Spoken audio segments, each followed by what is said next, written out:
Hello, beautiful people. Welcome back to the Yoga Nomads. If you are struggling to get into camel pose, you are not alone. This intermediate back bend is pretty intense. Sometimes it can even leave you feeling like lightheaded or feeling a little crunch in your low back, and we do not want that to happen. So I'm gonna show you the easiest ways to use all these lovely props to make camel pose more comfortable and accessible.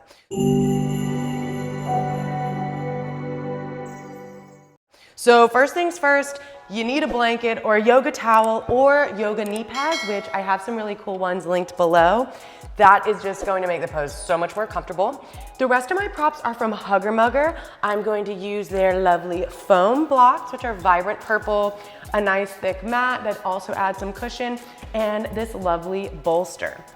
So join me in entering camel pose the simple way.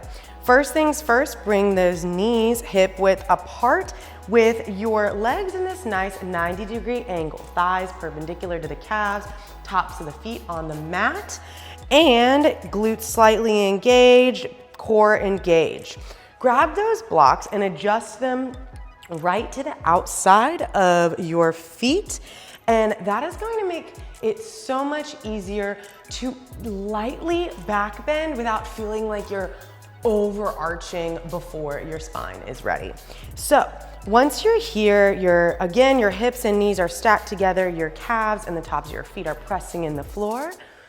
Imagine that belly button going towards the spine. The core engagement is going to protect your low back as well as the hand placement. On an inhale, bring those palms to your back, your low back, as if you're tucking your hands in your back pockets. So the heel of your palm is going to be right on your sacrum, and your palms will be right on your butt cheeks. Next up, look towards the sky. Inhale and lift. Imagine the spine lengthening and lifting out of your hips. Press your hands into the glutes, squeeze the quads, and begin lifting your chest up and back as your hips press forward. Reach back and find those blocks, externally rotating the shoulder open. Now you can adjust your grip to either one of these options, whatever feels comfortable for you. It makes sense to me to have your thumbs on the outside of the block. From here, if you found that you accidentally started leaning back this way, I want you to re-engage those glutes and press those thighs and hips forward so that your chest can open, your shoulder blades can kiss behind you, your heart can open, and your neck can fall back. Actively squeezing the glutes, actively pressing forward and up, and breathe. You can release your neck down or you can leave it a little bit neutral. Just make sure it doesn't feel kinked. Definitely don't hold it like that. You want your neck nice and loose, your spine elongated, and your thighs pressing forward. One more breath. Squeeze. And to release very slowly, lift one hand back to the low back, other hand to the low back, and lift up, leading with your core. So that wasn't so bad using the blocks, basically bringing the heels closer to your body. Because in a full camel pose, your heels are used as leverage to push your chest further open and push those thighs and hips forward. When we're using the blocks, that leverage makes it a little bit easier to not overarch. So the next variation is very similar, but it may be more comfortable for some people. You can grab your bolster and actually bring the tops of your feet onto the bolster, shifting your blanket around as needed. And this will give you a little more of the experience of a full camel because you will be able to have your hands on your heels, which again are going to be used to push up and open, keeping the shoulder blades coming together so your heart is fully expanded and you maintain that nice 90-degree angle, that perpendicular thigh to the floor. So you're never going to be like this. Those thighs are going to stay forward throughout the pose. and you're going to use your heels to leverage it. So make sure your tops of your feet are comfortable on the bolster. Your hips, again, are stacked over the knees, and there's a straight line from your knees to your heels. Everything's in line. Join me as we bring our palms to our back pockets again, lightly pressing into the low back. Inhale, lengthen. Exhale, engage the core and begin moving your gaze back, opening the chest and reach for those heels. If you slouch back a little bit like this, that's okay. Inhale, and then exhale, press forward.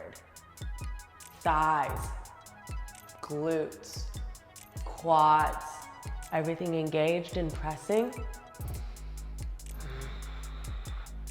Heart fully expanded, and your hand should feel very active against your heels to lift and lengthen that spine and not crunch it. One more breath. Release very slowly, left palm to the low back, meeting the right, coming back up. And now we'll take some restorative counter poses.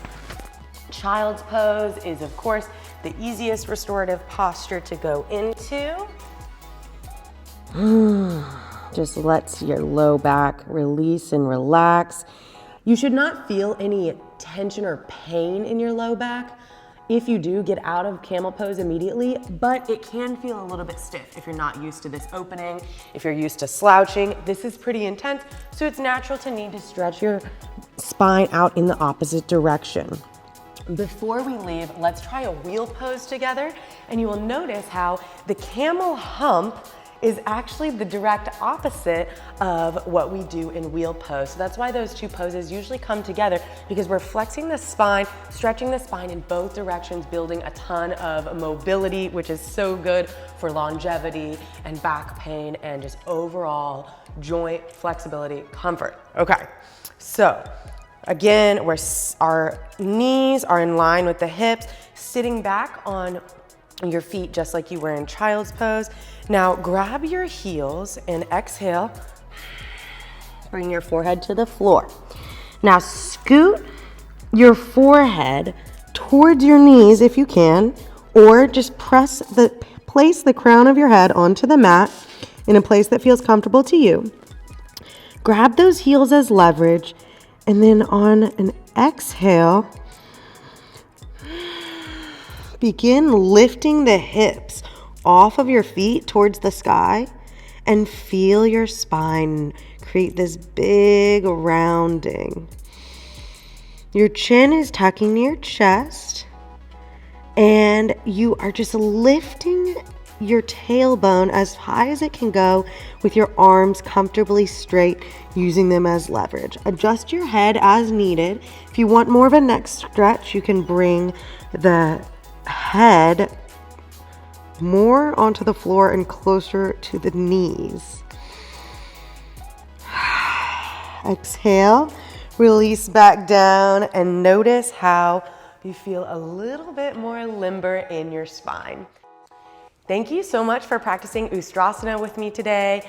If this helped you find an easier way to get into camel pose, please like this video and subscribe to the Yoga Nomads. Learn more about the pose and other variations in the link below, and I hope to see you next time. Namaste.